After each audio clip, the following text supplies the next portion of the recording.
What is up, everybody? This is Lyle with No Hippie Trucking and Transportation, coming at you from hell, I don't know how to pronounce this, somewhere in Minnesota. I just happen to be rocking my co-driver's cowboy hat. I've been clowning him about buying a cowboy hat at a Pilot all day long.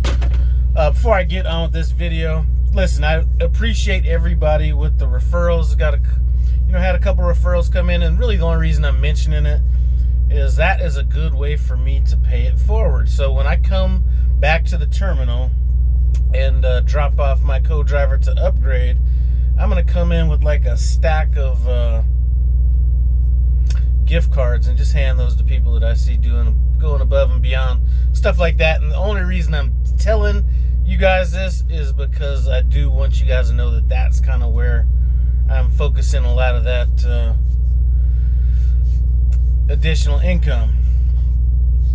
All right, so let's talk about what's going on out here. Something's got to change with this training situation I have going on out here. My co-driver got 30,000 miles about 10,000 miles ago, somewhere in that neighborhood, and we're waiting for the upgrade list. And listen, I understand things happen, but that doesn't really alleviate the problem that's going on. And it's not just with me. I spoke with another trainer who was saying, once they get that 30,000 miles, things kind of change a little bit. And I think it changes with each driver differently. Some might... Well, let me just talk to you about what I'm going through. I mean, it's just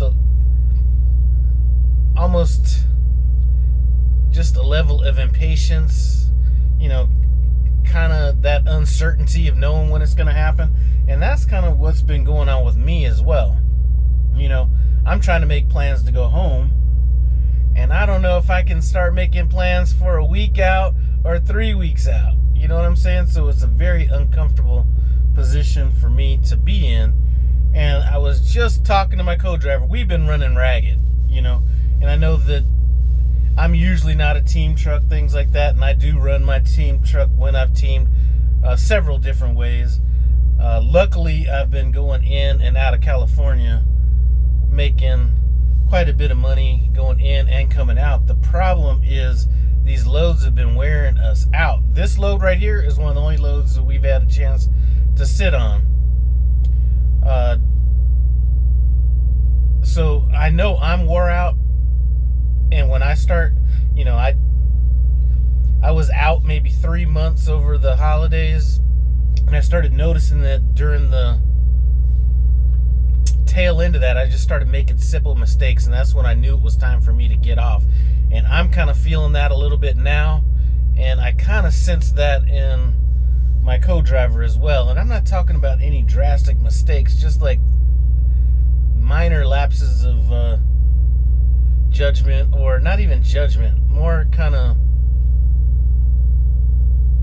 I don't know. He's just ready to go, and I'm ready for him to go as well.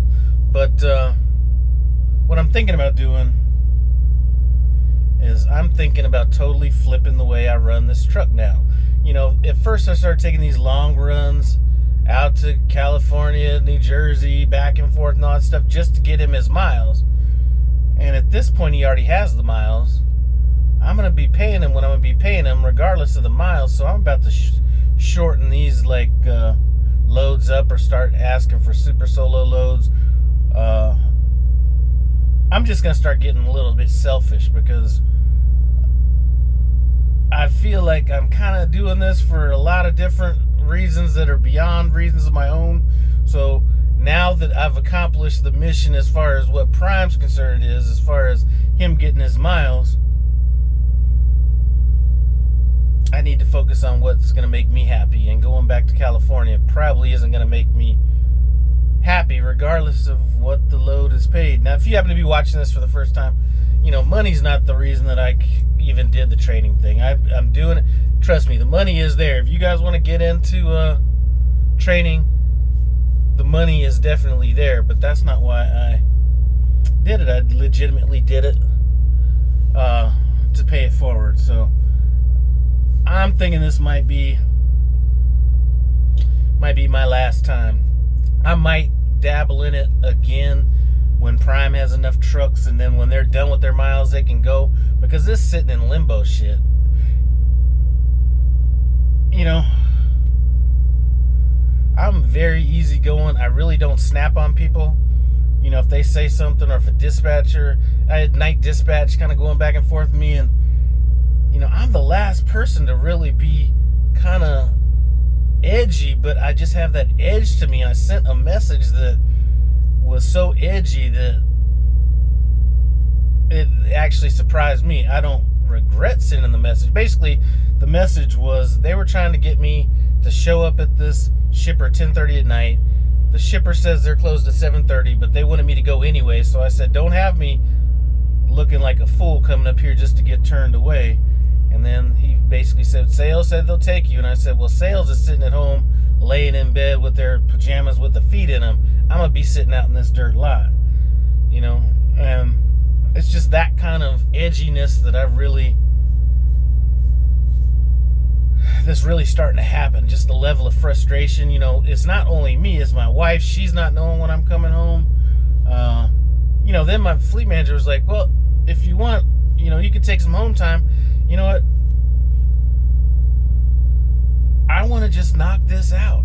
I don't want to take home time so my trainee doesn't get paid, or I don't, you know, I just want to know when it, you know, if it's going to be another 40 fucking thousand miles, let me know it's going to be 40,000 miles. It's better than it being, you know, well, I can't say that. I just hate not knowing what's going on. And, you know, I haven't been nitpicking my co-driver, but I have been reminding him, you know, we're driving through Utah, going through the mountains, all that kind of stuff. I'm like, bro, before your drive shift, I just want to let you know that this drive shift that you're going to be doing today is, you know, there's a lot of critical event areas that could happen. It's a critical event rich environment that you're going to be driving today. And the last thing I want, and I think I would have something to say about this, if he gets a critical event now and then they try to hold that over his head, I would definitely have a problem with that. This guy is like the most ready to go person. Man, I'd bet on him like pit bulls right now. He's the most ready to go trainee that Prime has right now. Guaranteed, not even a question, but, you know, he's, and he knows it. That's the worst part about it. You know, when I was going through training, I wasn't, well, I like to be overtrained, but I wasn't 100% confident, and I definitely wasn't at 30,000 miles or even 40,000 miles. And I think he knows he's ready, and I think he knows he's a lot more ready than a lot of other people that are in his experience range. So I think that's kind of frustrating as well. Plus, he's been out 2 months. I've been out 2 months.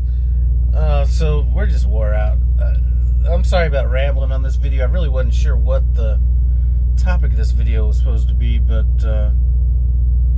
something's going to change with these loads. I guess that was my point. Something's going to happen with these loads. I'm not going coast to coast on this shit now.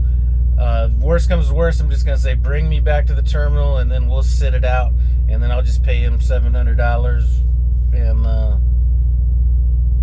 just out of my pocket while we're waiting or something, I guess. But I'm not doing this coast to coast stuff. I'm already wore out. It's time for me to go home. Anyway, it's still all about the ink. I love Prime Ink, but I'm not really loving this situation I'm in right now. And he's not loving that situation either. But anyway, I'd like to thank you guys for stopping by. I know he'd be trucking and transportation. Comment, subscribe, and I'm out.